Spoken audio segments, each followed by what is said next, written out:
Good morning, Jen. How are you? Hi, Jen. Happy Monday. Yeah, this is the second week in a row we're doing this on a Monday morning. I know. We like to kick it off right and get inspired. And our guest today is no different. Hello, Terry. Hi, good morning. How you doing? Yeah, welcome. And how was your weekend? Thanks so much for having me. Greatly appreciated. Weekend was good, very busy. I tend to keep myself very busy even during COVID, so it was good. A little exhausting, but good. How about yourself? I feel the same. Jen and I are in the Northeast, so it gets chilly in these parts. So I am trying to capture every minute I can outdoors before I am relegated to the inside and miserable. Me too. Me too. Walking a lot, enjoying New York City in the fall. Nice. Yeah, and dreading whatever's ahead of us. But trying to stay positive, and hey, I've weathered 2020 in this city, so bring on the fall and the winter. We'll see what happens. Yeah. And so Terry, so you're in Atlanta, right? No, I'm actually in Fort Lauderdale. Oh, yeah. Nice. Well, you're south regardless. Yeah. So okay. Fort Lauderdale is beautiful too. That's awesome. It is. We have been hit with the rain bug for the past week and a half or so, and literally every other day it's a storm. So we've had some nice weather lately. Good. Nice. Well, we know that you're about to travel to do a number of different related events. So I would love to just kind of start with that, to just tell us a little bit about your book, kind of the origin of it, what your hopes and all of the aspirations are for it, etc. Because it's recent. It's a new release. Yes, absolutely. The book was released on Amazon on July 15th of 2020. And so not even 3 months. And I have been extremely, extremely busy ever since. I am heading to the Midwest, so Kansas City, Kansas, and Kansas City, Missouri, to do a few different events, some book readings and book signings at a tea place, a sort of an LGBT-focused tea place. So I'm looking forward to that. That sounds kind of cool. And then a couple of different organizations, health organizations, have asked me to come out to speak to their constituents about the book, and their constituents have all read the book, and so it'll be a Q&A, things of that nature. The book started about 5 years ago, actually, and it's taken me, of course, life happens, work happens, travel, sports, all that good stuff that I do. And I never really had time to sit down and focus. So it's sort of the one nice thing that COVID has done for me is it allowed me to sort of take a break from things and sit down and have time to focus on finishing the manuscript. And one thing led to another this spring. And before I knew it, it was heading to Amazon to get published. And, it was edited and sent to a bunch of people early on to get feedback. And one of the things that I realized when I was finishing the book was that it was about time that we had this heartfelt, open, raw, honest conversation about race relations, about homosexuality, about how, our culture and our community is treated like second-class citizens, especially with the political world right now, and, rights potentially being threatened and taken away. It could not have been more of a perfect time for the book to come out to address and really say, we need to be treated as equal, regardless of what our race, what our sexual orientation is. None of those things matter. And it's so fascinating that we're still having this conversation in 2020 when so much has changed, but yet we still have so far to go. So the book is really focused on, my experiences. So life lessons that I have endured over the years. And I put it all out there in a raw, open conversation for us to really talk about. What a perfect book for right now, Terry. It's so important. This year has been such a fascinating education and call to action to have an intersectional lens on everything, right? So we hit Pride in June, right after the murder of George Floyd, with the sort of ascendance of the Black Lives movement. Yes. And I got so many questions from companies like, well, how do we walk and chew gum at the same time?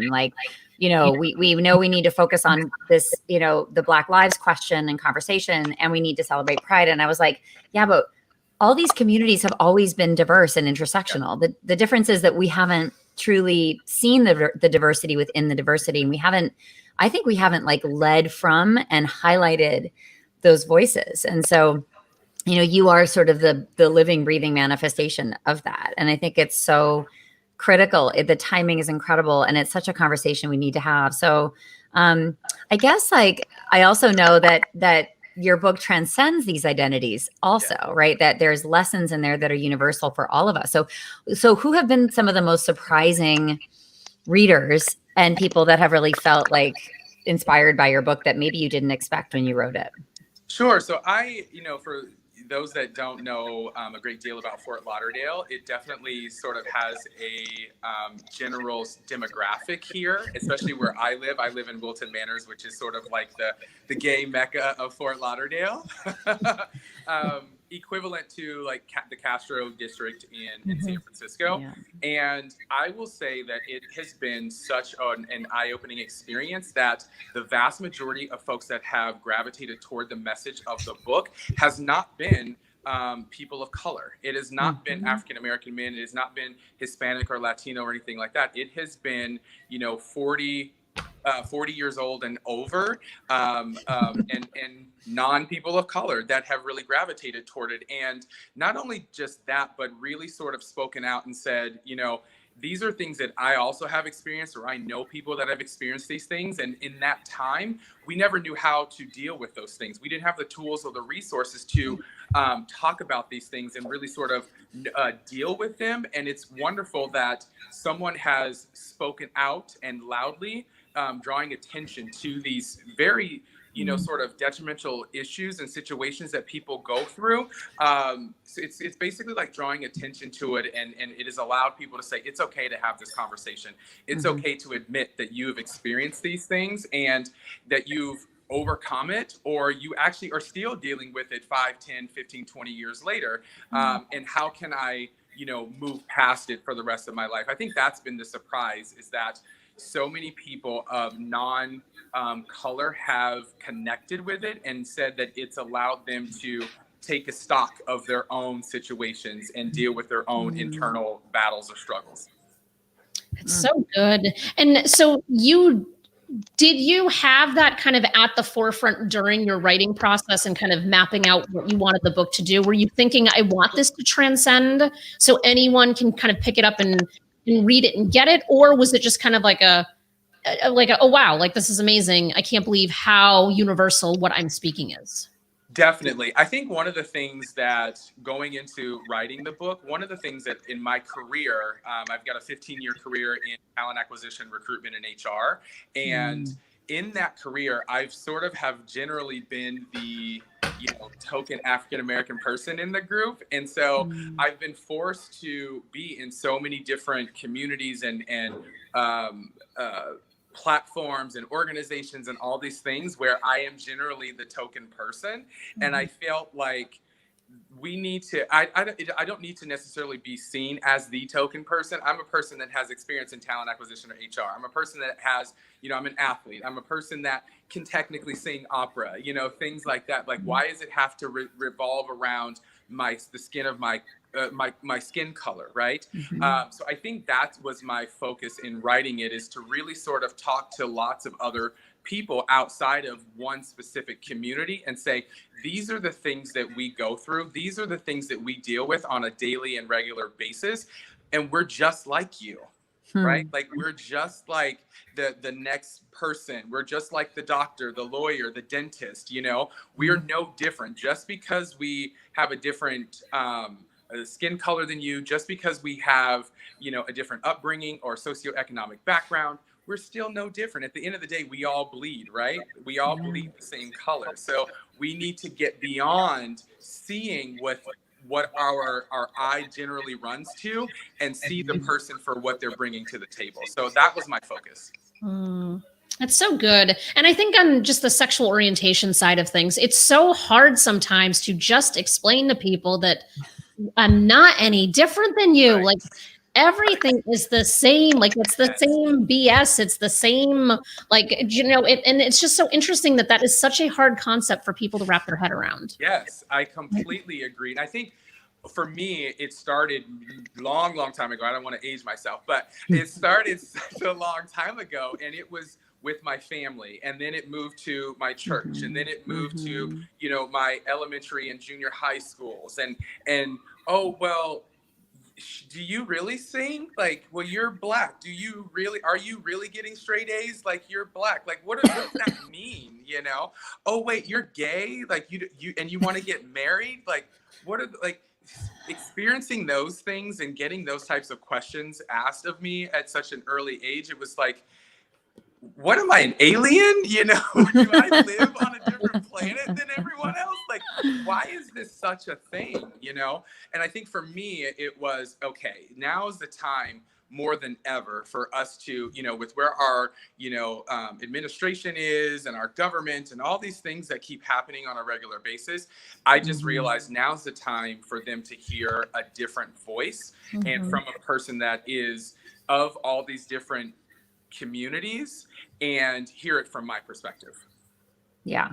So important. I mean, when we say you've got to see it to be it, yes, you know, you're literally solving your own problem of the lack of probably role models for you, for sure. Right. Absolutely. You know, but then you're like totally challenging what you just described was a bunch of microaggressions, really. Definitely. And my wish for people is that in general is that I could stop somebody on the street and say, what are the top 5 microaggressions that people face in different communities? Because we have to see ourselves saying these things and understanding what we're saying is a microaggression and why, you know, and then not say it anymore and then call other people when we hear those. You know, that's the work, I think, of the allyship piece of this is to say, you know, don't always leave it to the person in the affected community to be the one, you know, giving the feedback or educating or, you know, showing up or whatever. So I wonder, like, you are probably educating a lot. You're using your personal story, your experience to say, no, come over here, or let's not say that, let's say this. Yes. Do you feel ever fatigue? Fatigue does not like feel like it's part of your DNA. But like, I guess like I might ask, you know, when people say I'm just tired, like I'm tired of showing up as fully myself and all the struggle of what I hear every day which is coming from the unconscious in people, you know, does it ever get tiring for you? And do you have any advice for others who are trying to bring their story into the world, but knowing that it's a heavy lift? It definitely is. And thank you for saying that specifically, because one of the things that I found so incredibly important is a lot of people asked as they started to read the book early on, they asked, you know, did you find that this was really cathartic for you? You know, did you write it because you wanted to, you know, lift all these things, you know, from your burden? And I said, you know, no, I really wanted to lift these things from other people.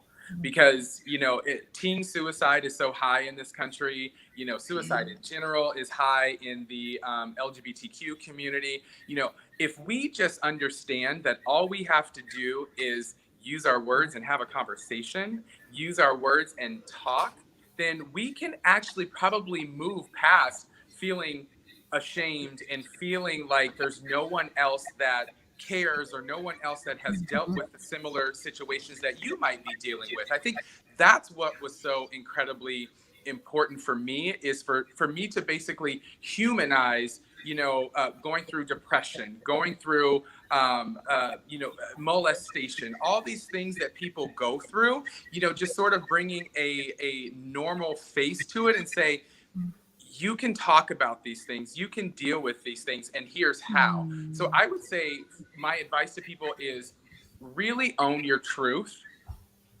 And it's okay to own your truth. It's okay to raise your hand and say, hey, I need help. Hey, I don't know how to deal with this. Hey, I don't know what to do in this situation.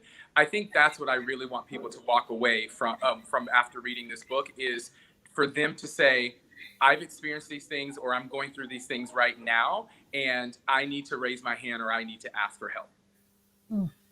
And I'm tired all the time too. So I can't tell. I'm tired all the time. Really? And yet we just keep coming back. It's like, not, you know, it's the weeble wobble, like, you know, knock down, come back. Like Let's do more. Let's do that. Yeah, absolutely. More. Yeah. Well, we feel like our lives depend on it. You know, I think that I mean, it's beautiful. I think the three of us share a deep sense of purpose, and we know that the lives we are saving potentially could have been ours, Yeah. and we're, at some point able to write books now. And in Jenn, in your case, publish them and get these stories out there. And it's such a sacred mission. And so, tired in a good way, like tired in a way where, oh my God, I did everything I possibly could. Like I left nothing on the sidelines, right? Today. And it is an invigorating, like I always think if like my movie were over, like right now, I would feel so good about maybe the difference that I've made, and I just would wish that for everyone, what we all are able to sort of work from every day is that like deep sense of alignment and healing and truth, and knowing that next generations really need to hear what we have to say, because there's still so much work left to be done. Absolutely. This year has reminded us about that. Yeah. It goes deep. It's really great, Terry. Gosh, I guess like, what do you look most forward to in the coming months? Like, what are you most excited about now that you have this in your hands? Do you love the act of speaking and teaching? Do you want to write more books? Like, has this given you an idea about where you might go next in terms of your own thought leadership?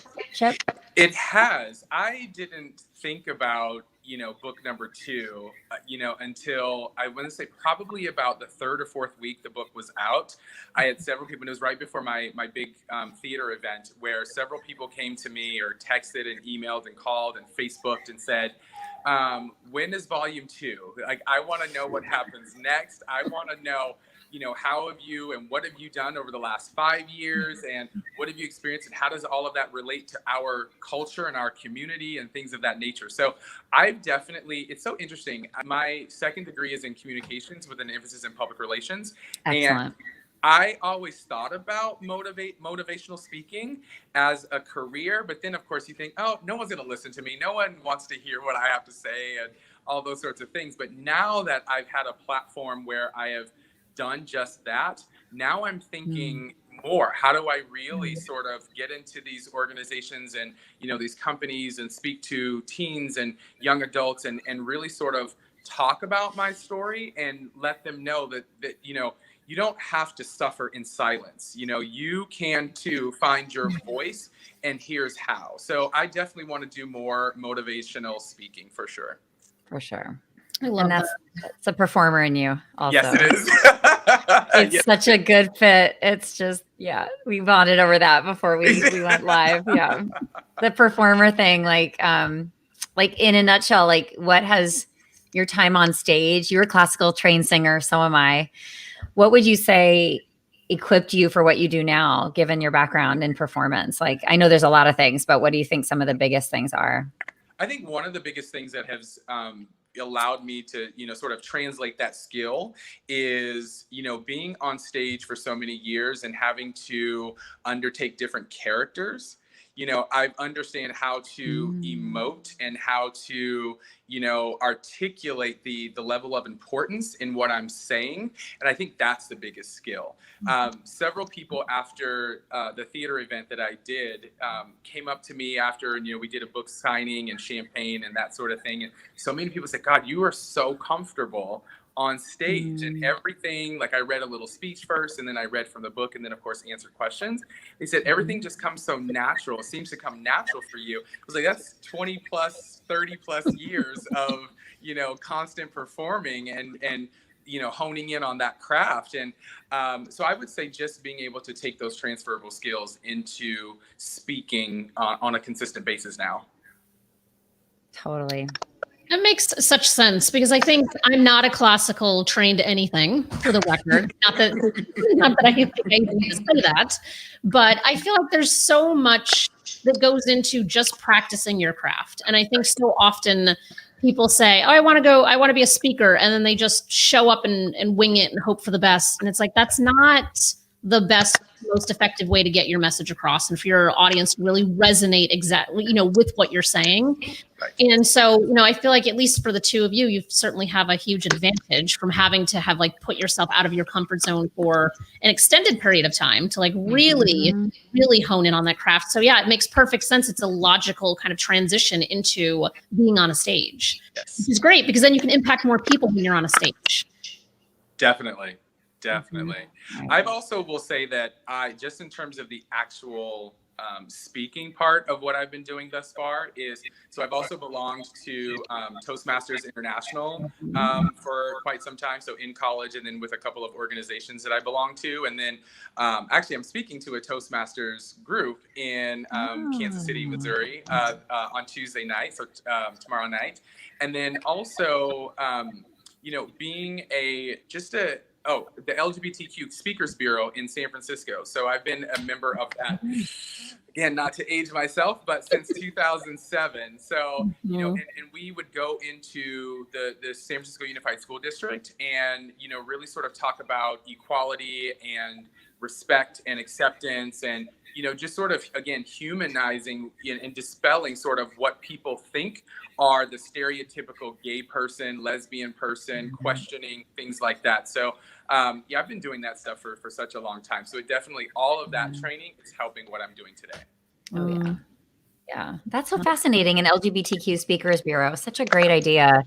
I mean, I think there's very few of us at a certain level too. So Terry, just to get you excited about what's possible for you, it's, where I sit, I'm usually one of the highest, I guess maybe decorated or the gigs I'm doing. I'm aware that the other speakers that have come in and done them, there's almost no LGBTQ people that are writing books, that are giving big keynotes, that are great at engaging a really large audience.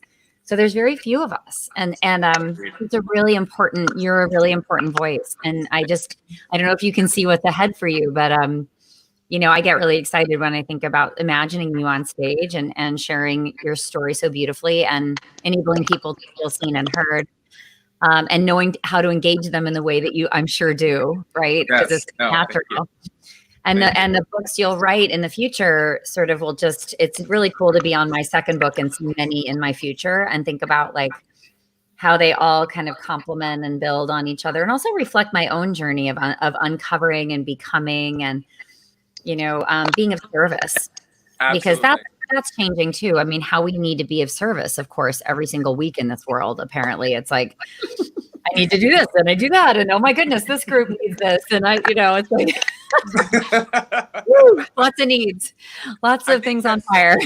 Too, is I think what you just said with respect to being of service, it's interesting to me that a lot of people say that, but I don't think they actually live and breathe that ideology. And I think that's also one of the biggest things that have come out of the book is me realizing you do have a voice and you have such a powerful story that will resonate with the masses. And so now it's time to go be of service in a different capacity.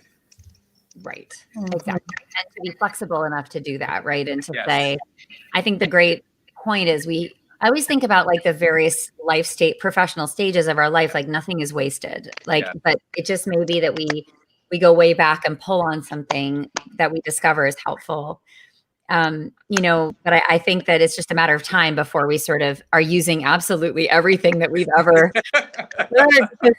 The world needs us. It needs everything we can throw at it, honestly, because it's the cards are up in the air right now, and we're looking for voices that can clarify and bring meaning to this moment and bring action to this moment, action around what can I do? I'm feeling all these things and naming that and then saying, okay, I mean, I know for me, I work a lot with aspiring allies, I will call all of us. And, we might have read White Fragility and we might have read, Ibram Kendi's book this summer and we're deep into it. But then the question now facing me is okay, what do we do next? How do I take action that's meaningful? How do I know it's meaningful?